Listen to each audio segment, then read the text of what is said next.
But probably more of you would be familiar with the fact that I wrote the books 740 Park and Alarm and House of Outrageous Fortune about 15 Central Park West. I moved in here just shy of 11 years ago, and we're really grateful to Great Neck because this is probably the biggest property in the building. So you're getting the view from the top at 860. And to start things off, I want to introduce our featured speaker tonight. After he speaks, he and I will answer a few questions about the buildings because we know that lots of brokers have lots of questions. And our other speaker tonight is a member of the board at 870. I met him first at the New York Times, where a year before I joined the paper in 1985, Paul Goldberger, as the paper's architecture critic, won the Pulitzer Prize for Distinguished Criticism of Architecture. He is our stellar resident. From 1997 through 2011, he was the architecture critic for The New Yorker. He was also formerly, I have to read this because I want to get it right, the Dean of the Parsons School of Design at the New School, and he currently holds the Joseph Urban Chair in Design and Architecture at the New School in New York City. Paul writes books also, including Ballpark about baseball, Building Art about Frank Gehry, the architect, Why Architecture Matters, and his next book, The Imperfect City, Design, Serendipity, and the Real Life of Cities, will be published this year. He's been an advisor for the Obama Presidential Center, the New York Public Library, the Morgan Library, Harvard University, Lincoln Center, the Empire State Development Corporation, and the Port Authority of New York and New Jersey, where he helped guide the miraculous redesign of LaGuardia Airport. He's won numerous other prizes, but the one that I envy most is his 2023 designation as a living landmark by the New York Landmarks Conservancy. Wouldn't we all like to be a living landmark? Michael, you could be too. If all, from your mouth. If all that isn't exhausting enough, he serves on the board of 870, and he's here to talk about both of our buildings, and then afterwards, as I said, we'll answer some questions, and then Elise Reed, who we thank for organizing tonight, will give you the lay of the land of the apartments that are open for you to see tonight. Paul. Thank you. Hardly. Anyway, thank you, Michael, and Elise and Great Neck, thank you both. I've actually been very lucky because I think more interesting to me than anything I've done professionally is that I've been fortunate enough to live in some amazing places in New York. I'm one of those people who, maybe like some of you, used to obsess about floor plans and things like that. And before they were all on the internet, I would save Xeroxes of people's floor plans when they were living in apartments and had a file cabinet full of them. And probably dreamed of getting the select register for Christmas or something like that, but nobody ever gave it to me. Anyway, but I have been very lucky because being of an age where, as probably most of you either know or remember, depending on your age, pricing was a little bit different than it is today. I started out renting an apartment in the Hotel des Artistes, I think for $500 a month. And then I bought a one-bedroom apartment in the Dakota for 5 figures, not 6. And was fortunate enough as my life went on and I got married and had kids to sort of keep going. Anyway, and then a little over 2 years ago, I moved here. Having spent so much of my life on the West Side, I wanted to experience someplace else. I was actually thinking I would go downtown, and then I came across an apartment here and fell completely in love with it and have been living happily ever after since then. I think this is probably the only building in New York that is luxurious, modern, and classic all at the same time. I really don't think there's any other building that can be described that way. It's amazing to think that it's now 60 years old, which is the age One Sutton Place South was in 1985, the age the Beresford was in 1990, and the age 19 East 72nd Street was in 1996. So it's a sort of distinguished part of New York history, but it's a modern building. In fact, to me, it's really the preeminent mid-century modern building in New York. And it was the most notable attempt to create a kind of modern vision of luxury at a time when really the only luxury buildings in the city in the 60s were old. And the only new buildings were white brick high-rises, basically. And this was intended to create a whole different model and to show that there actually could be such a thing as modern luxury. In the same way, you might say that the Four Seasons in the Seagram building was intended to show that there could be such a thing as modern high-end restaurant design at a certain period when, again, in the restaurant business, everything luxurious and upscale was very traditional. Everything that looked more modern was cheap. But then the Four Seasons came around and suddenly there was a new paradigm. Well, this building was envisioned as essentially being that for residential real estate, and to be the only apartment building that would be sort of a peer of the Seagram building, Lever House, CBS, Time Life building, buildings like that from that generation of post-war buildings. And as a result, it attracted, I'm sure some of you know a certain amount about the history of it. A few people like Johnny Carson, Walter Cronkite, Truman Capote, Yul Brynner, Robert F. Kennedy, the senior, not the junior, Catherine Graham, Mary Lasker, and among many others.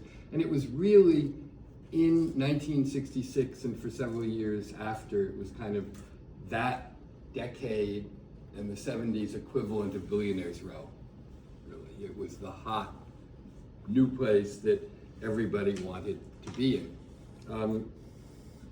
The architectural history is different, obviously, than the social history. It has a lot of interesting roots because actually it turns out that Le Corbusier, the great French architect, who was very, very involved in the design of the UN, which was not his alone, it was not anybody's alone, it was kind of a committee, but he played a huge role in it. And one of his sketches shows the Secretariat building, the General Assembly, and then two rectangular towers at the north end to balance it, which he envisioned as further office space for the UN.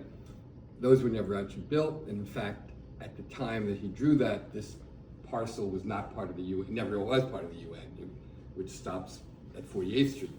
But the idea kind of stayed in the air, and some years later,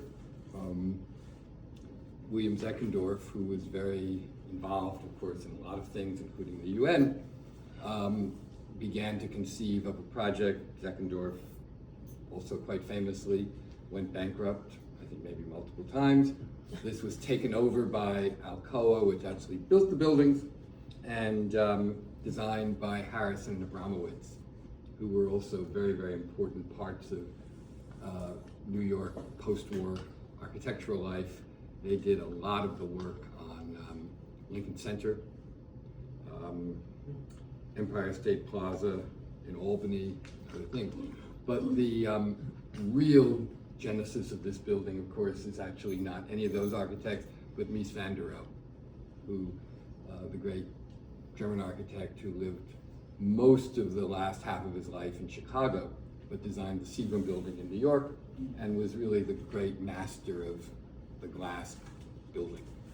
And he did several apartment buildings in Chicago and elsewhere, never did an apartment building in New York, only the Seagram building, but Harrison and Abramowitz here set out to basically be inspired by his buildings and do something that was very much in line with his work.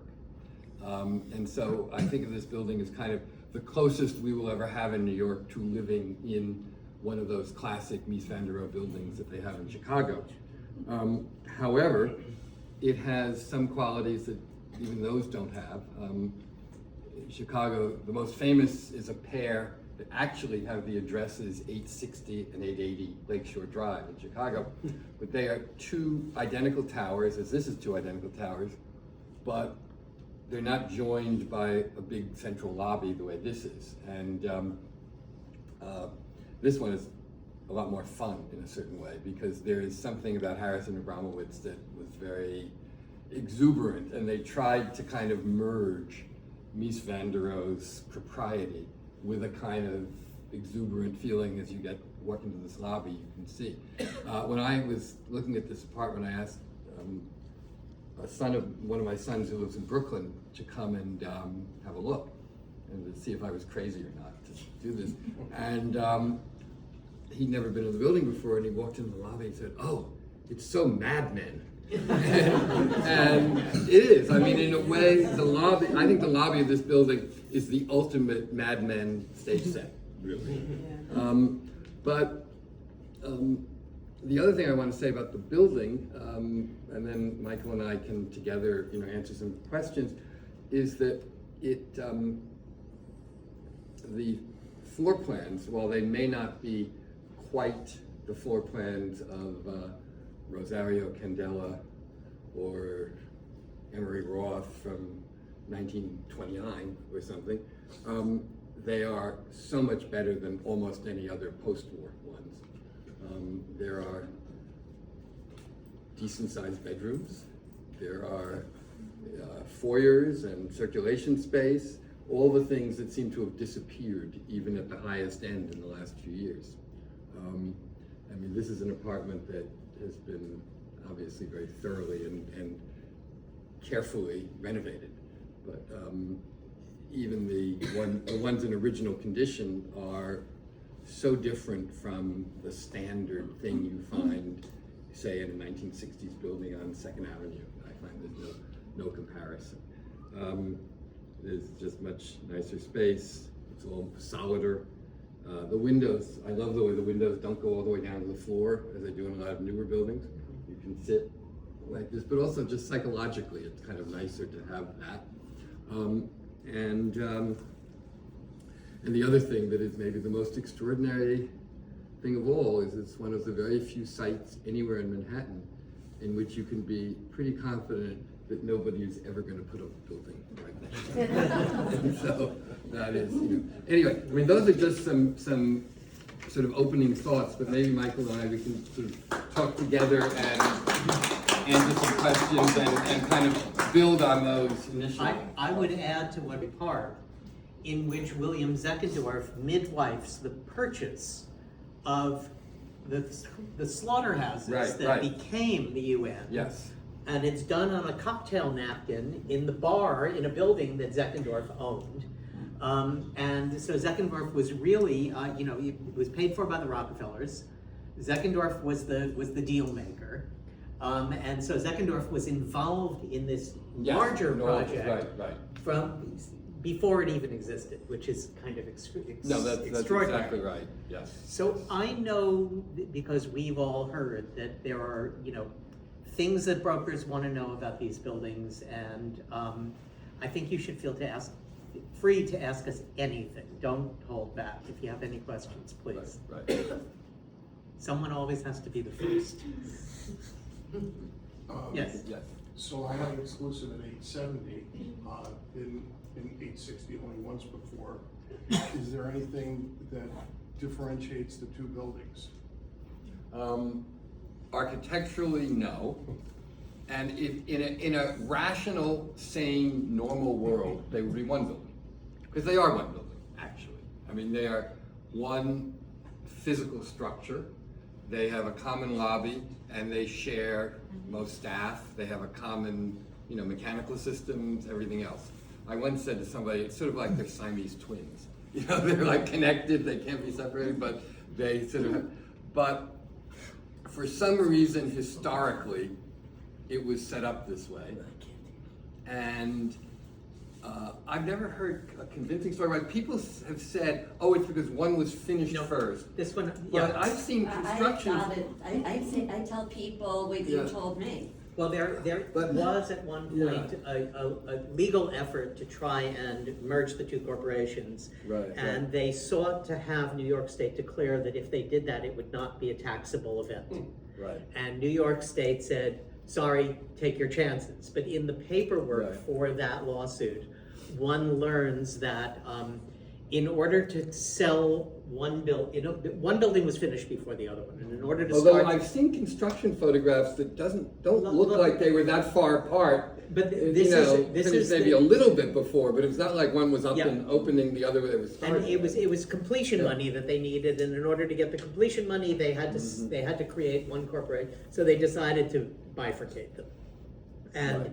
it has caused confusion over the years. There are people who think that we're a land lease building, not. No, Um, definitely not. But Paul's metaphor, which I have since stolen from him and used liberally, is actually exactly true. We share the same heart, the same lungs, the same digestive system. Right. Right. We have two separate brains, the two boards. Right.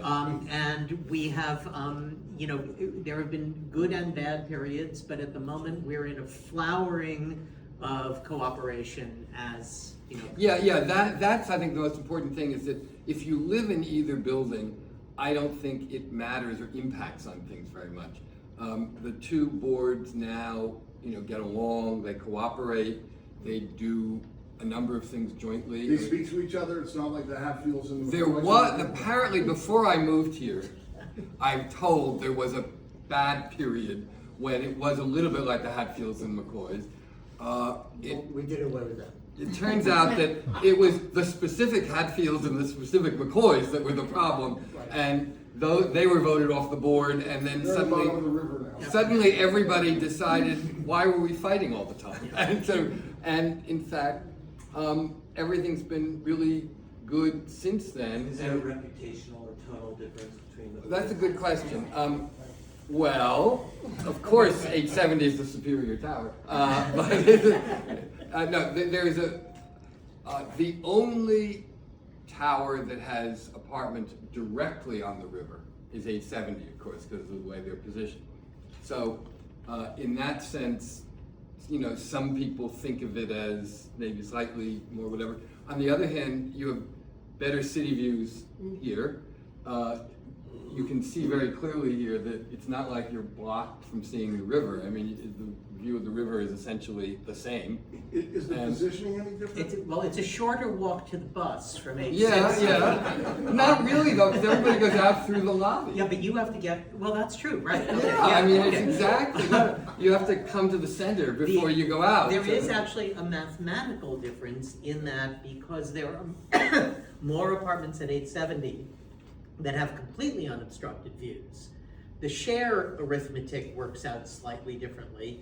And so as we learned in the budgetary process this year, there are some micro differences in terms of the values of the two buildings.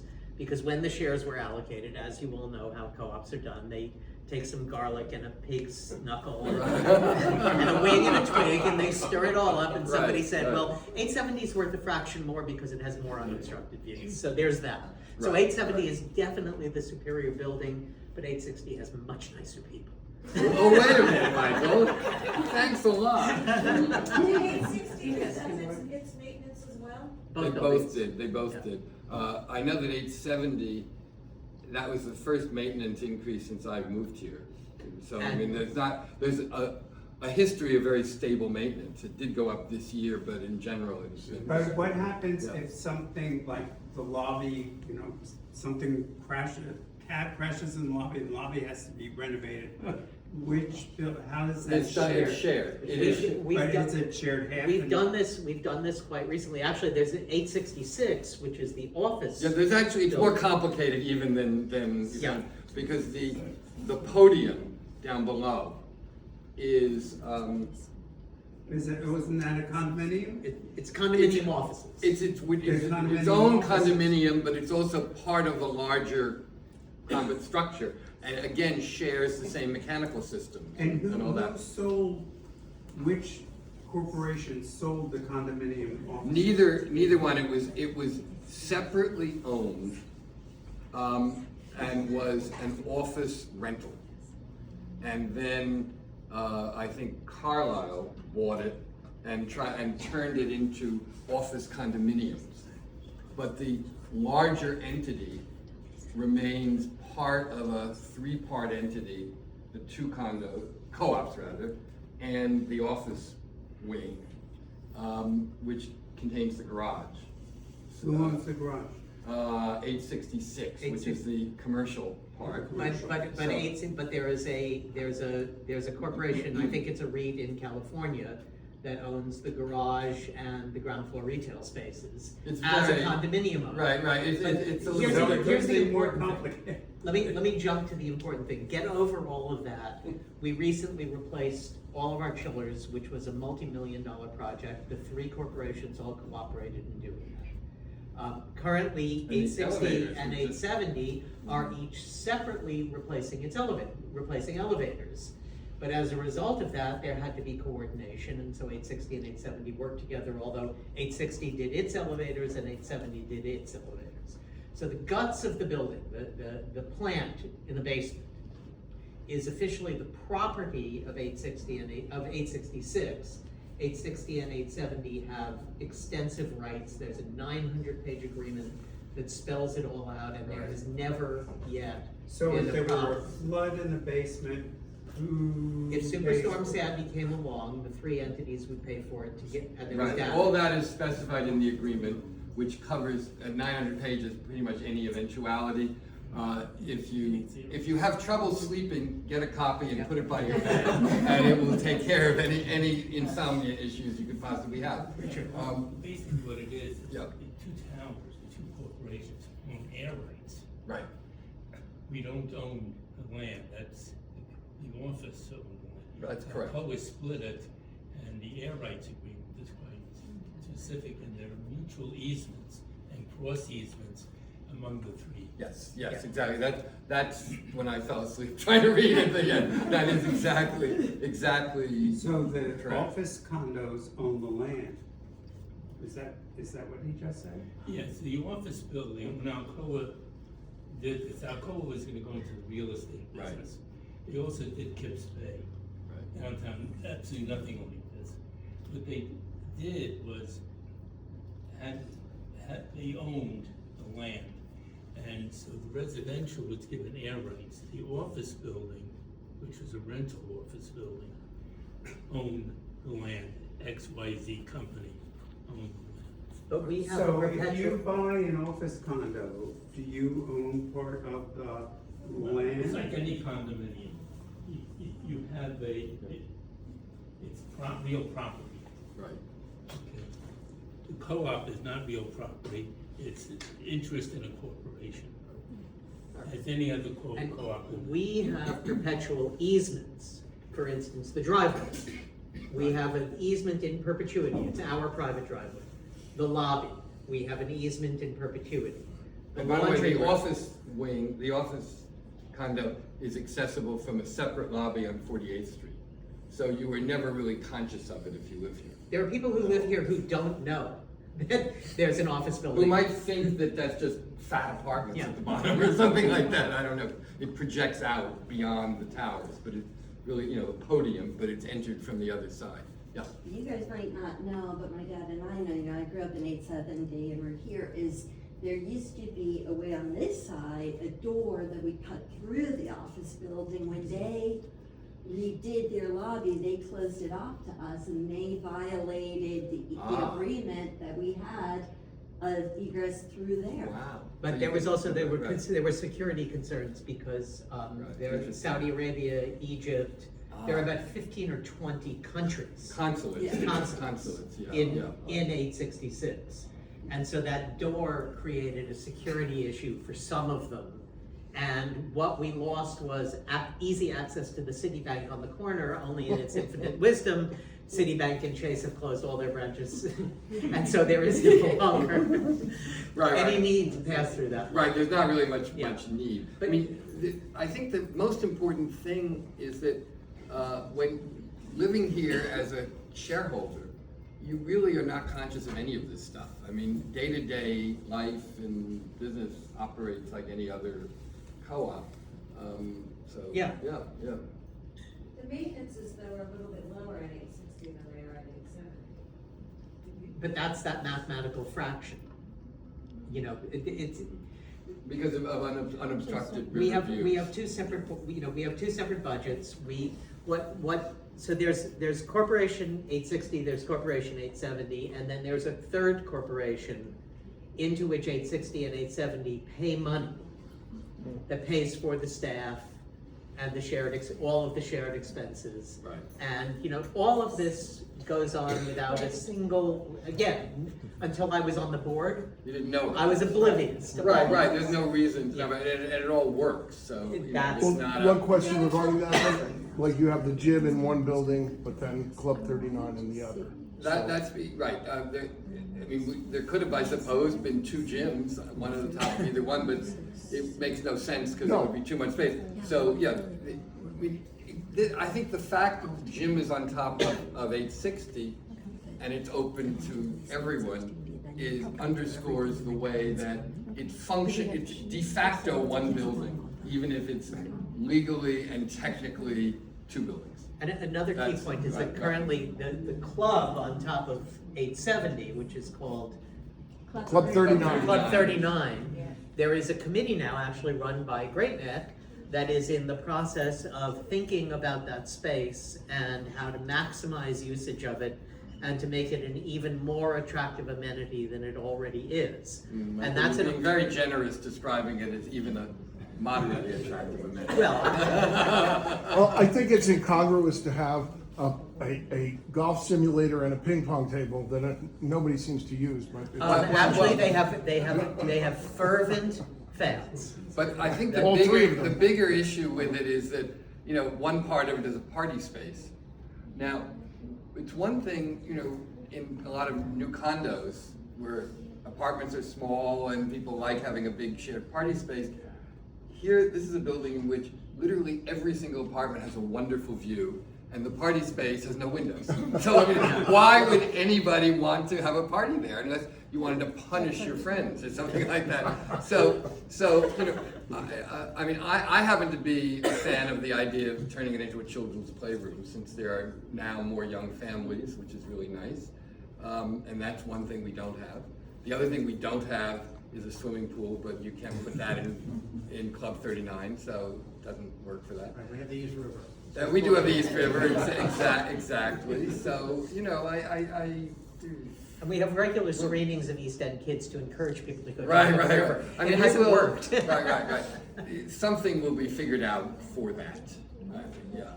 I just want to say thank you, Michael. I think we've been big fans of both of yours, and I'm grateful to be here. And the pricing is low also. And because of the range of apartments, which go from one bedrooms to this, we have a range of product here that is unprecedented. There is nowhere else in the city like it. We have more duplexes than any other building in the city, but we also have, low floor, 1 and 2 bedroom apartments that you can't get anything in Williamsburg, and you can live here. Right, I know. And the staff is. I've said that to my kids who live in Brooklyn, it didn't get me far. And the staff to shareholder ratio Is high. that is extraordinary with a staff, many of whom have been here 35, 40 years. So And they it's, sell the building, but well, and there's a Yes. story, They really sell it. there's a story in this that for 8 years wasn't being told. So when again, another project that the two buildings did together, we took a rudimentary, horrific website and we completely redid it to properly tell the Well, story. you of the did a building. great job with that. And Yeah. Paul wrote for it, lots of people were involved in it. It was an effort of both buildings. And it was the first joint project that the two boards undertook to demonstrate in a very outward-facing manner that we're really one building. And the URL is 860-870-UNP.com, and if you haven't seen it, I would encourage you. Yeah, it is definitely worth looking at. Look, the other thing, in terms of pricing and stuff, as you guys know, because you're all brokers, I mean, everything Far East is. What, more I don't know what, challenging, is but more worth it. challenging, but also underpriced compared to the equivalents on Fifth or Park or Central Park West. Can I echo what you're saying? Yeah, yeah. So I think, and I see this as a broker, well, you may not see because you're not on Yeah, Street Easy all the yeah, time. yeah. Technology suppresses this Mhm. because a lot of brokers don't realize what you get here. I'm representing 37 and 38A. Right. It's a 4,000 square foot duplex for 3.8 million. You can't That get- equivalent right, anywhere, apartment right. on Park Avenue and 72nd would be $15 million. Right, But right. I try to tell brokers about it, and if they do a search, they're not searching in this area. They may search for a dollar amount. Right, But right, if right. it's not geographically in there, they don't Well, there exist. is, there So is there's this, our right, conundrum. there is this myth that, you know, oh, it's inconvenient, it's too hard to get to, and so whatever. I mean, I find, living here, I walk more than I did when I lived on Central Park West, and it's great. And I walk almost, and I had lunch today at Michael's on 55th Street and walked there and back. Could you accompany us? No, I mean, it really is, and I think the other issue with this building, which maybe you guys can help with, is, and that's why I was talking about the history and the architecture and so forth. You know, as I said, when it was new, it was kind of the billionaire's row of its era. Now people wanting something very new and trendy will come and look at it and they say, oh, it's too old. And then people who only want a pre-war apartment come and look at this building and they say, oh, it's too new. And so it's kind of in between those two worlds, which I think Is going to be an advantage. well, if you're buying, it's an advantage for price, yes, but it has its own huge number of people who love it, and of whom I've now become one. But it, you know, I see how it falls in between those more conventional parts of the market. And knowing exactly what yeah, you were right. saying, we also, both buildings separately, because we had to do it separately, made Street Easy change all the copy. So people who go to Street Easy and actually bother to read it. Now there's a very good description of the building. Now the yeah. descriptions of both buildings are, they're not exactly the same, but they're parallel.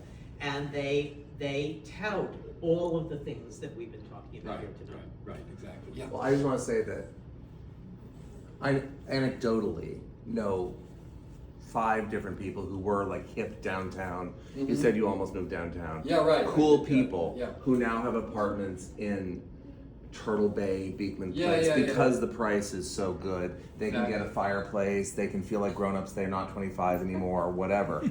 But I think Oh, this what do you mean not 25? I think it's actually kind of not a mistake, but like dragging people this way from Madison Avenue is hard.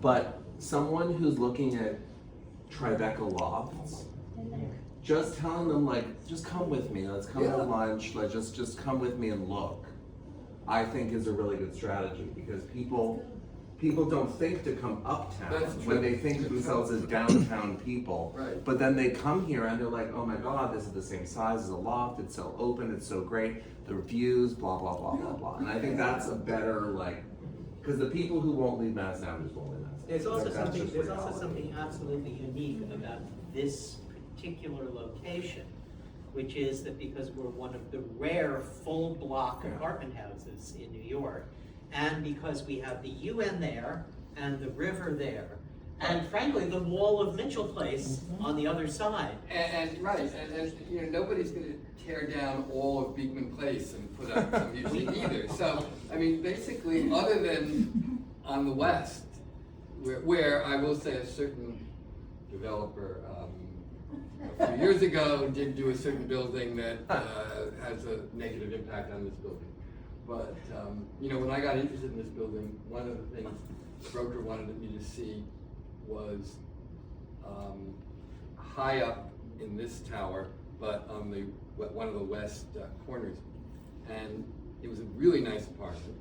Well, you're not But- supposed to talk politics. Well, I'm so sorry. No, forget I said that. Maybe it No, it was it. The problem was that a certain building by a certain developer, I realized not only did you see it out the window, but right behind it was the Chrysler Building. And I thought, oh my God, if every day I will be angry that building is blocking my view of the Chrysler Building. Let us also point out that certain developer did charge Costas Condilas, who was a workman-like architect, to create an homage to Mies. And that building is in fact a super-sized tribute. Right, no, to it's true, Seeger. it's true. I mean, if it has to be there, it's at least discreet and understated, Exactly. and I agree with that. Except for the facade. Never mind. Right, exactly. But anyway, back to my point, which is as long as you don't look west, this is an oasis of privacy, tranquility, safety. There's a children's park on one side of the street. There's a beautiful park on the other side of the street with a dog run. Oh, yes, great. I mean, Great. it's like, somewhere in the copy on the website, we describe it as an oasis, steps from the city.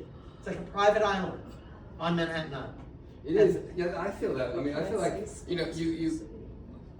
when you cross 2nd Avenue, suddenly you're in this really nice, calm, serene place, but you're still very close to everything. Exactly. else. And we're beginning to get more I have to add restaurants. one thing. too. I'm a native New Yorker. I lived in Tribeca. I lived on Madison in '66.